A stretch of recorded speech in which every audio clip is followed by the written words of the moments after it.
இன்னும் சொல்ல போனால் கடந்த 2-3 வாரங்களில் மட்டும் தமிழ்நாட்டில் பல இடங்களில் பெண்களுக்கு எதிரான பாலியல் கொடுமைகள் நடந்து கொண்டிருக்கின்றன. இதில் என்ன கொடுமை என்றால் அதிக அளவிலே நம்முடைய பள்ளிக்கூடங்களில் நடந்து கொண்டிருக்கிறது.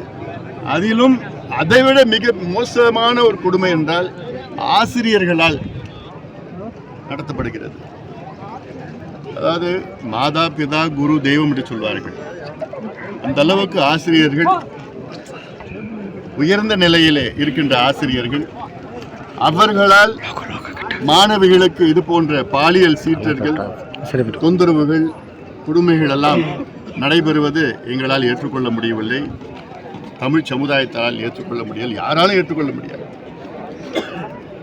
இப்போ நேற்று கூட பார்த்தீங்கன்னா ஏற்காட்டில் 10 மாணவிகள் பாதிக்கப்பட்டிருக்கின்றார்கள். கிருஷ்ணகிரி போச்சம்பள்ளி பகுதியில் கடந்த வாரம், அதற்கு முன்பு திருச்சியில் மணப்பாறை பகுதியில், கடந்த வாரம் நம்முடைய வேலூர் மாவட்டத்தில் ரயிலில் ஒரு கர்ப்பிணி ஒரு பெண்ணை தள்ளிவிட்டு, இது இப்படியெல்லாம் கொடுமைகள் நடைபெற்று கொண்டிருக்கிறது. இதை தமிழக ஆட்சியாளர்கள் பார்த்து கொண்டுதான் இருக்கின்றார்கள். காரணம், இது செய்கின்றவர்களுக்கு எந்த பயமும் இல்லை. பயம் வருகின்ற வகையில் பல கடுமையான சட்டங்களும் நடைமுறைகளும் கொண்டு வர வேண்டும்.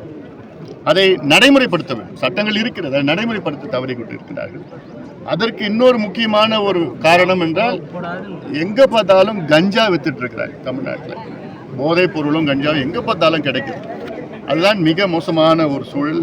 மது, அதை பற்றி பேசுவதற்கு, அதாவது நம்ம முதலமைச்சர் தொலைக்காட்சியில் வந்து இந்த போதை பழக்கத்தை அகற்றுவோம், இதெல்லாம் தீர்ப்போம் என்றெல்லாம் வசனம் பேசிகிட்டு இருக்காரு. அது அந்த அந்த விளம்பரம் வரப்போ பார்த்தாலே எனக்கு அசிங்கமாக இருக்கு.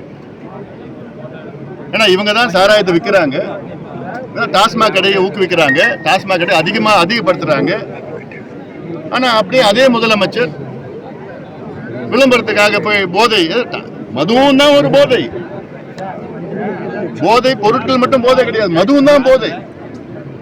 அதனால் எவ்வளோ கோடிக்கணக்கான குடும்பங்கள் அழிஞ்சிருக்கிறாங்க. செய்திகளை உடனுக்குடன் தெரிந்து கொள்ள உடனே சப்ஸ்கிரைப் பண்ணுங்க.